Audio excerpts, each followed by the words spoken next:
Imagine that you spent all day working on designing the cutouts for a motherboard on a new computer case. If you'll be using that same motherboard in other designs, why not create a block to be able to easily reuse that sketch geometry? Blocks are independent, non-solving sketches that can be used in a variety of ways in SOLIDWORKS. The most common would be to copy a sketch to be used elsewhere in your design. By creating a block, all of the entities in the block become frozen and can be manipulated as a whole.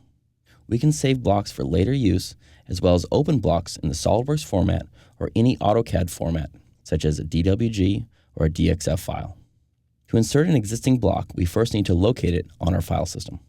In SOLIDWORKS, the first thing we would like to do is actually add in the Blocks toolbar. To do that, go up here on the right-hand side in the gray area and right-click and come down here to the Blocks toolbar. Just turn that one on. As it drops it here, I'm going to place it right up here in this upper corner.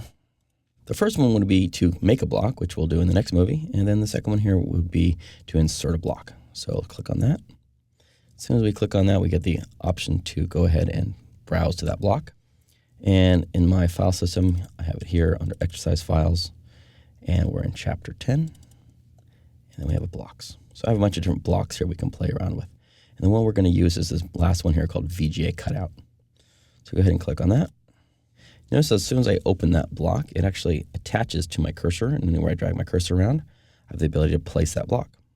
Now I'm just going to place it one time, and then once it's placed it one time, it continues to stay attached to the cursor, and I can place it again and again throughout my design. Also, while I'm working with it, I have the ability to increase its size or scale factor, so I can scale the block. I can also rotate this block by typing this stuff in. So I can place another instance of that same block.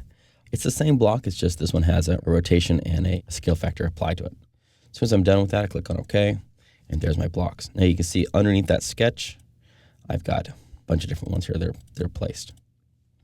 Now if I go in and edit one of these blocks, so if I click on the block itself, I can add relationships to them, like horizontal or vertical, to orient it. And we can then also place dimensions to place it in our sketch. I can also click on Edit. So if I edit this block, notice all the sketch entities now become active, and I can go ahead and maybe add a dimension. So right here, it says 0.152. I'm going to change it to 0.25. As soon as I do that, look what happens. Not only does this one change, but so do all the other ones. Even though these are smaller, they're not scaled. This is 0.25, and that's scaled 2.3 times. So anything I change in this one is going to change all the other blocks. And it's the same thing if I change any one of the other ones. They'll all be changed exactly the same way. So if I edit that, notice that 0.25 now is part of that block. So we've edited the block as a whole, and then we've copied it throughout the design. We can also go back and add other blocks if we want to by just clicking here and selecting more blocks to bring them in. Just go to the same exercise files, grab those blocks, and here's a bunch of different things we could take a look at. So we can snap things on to bring in like an angle slot or a drill.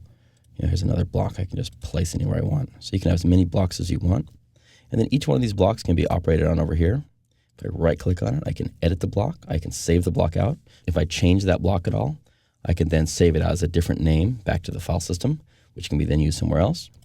I can even explode a block. So if I click on, say, this one here, if I didn't want this to be a block anymore, I can just right-click on it, and I can say explode. Now that turns that back into regular geometry. Notice this dimension change as well because it applied that scale factor.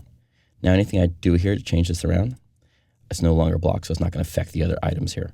If I wanted to turn it back into a block, I could and save it back to the system, and we'll learn how to create blocks in the next movie. Blocks allow the designer to reuse sketches. If you have designed the perfect connector cutout, why sketch it out every single time? Save yourself some time and create a block, and then reuse that asset throughout your design. SOLIDWORKS can leverage AutoCAD files if you're working with other systems and turn them to usable geometry as well.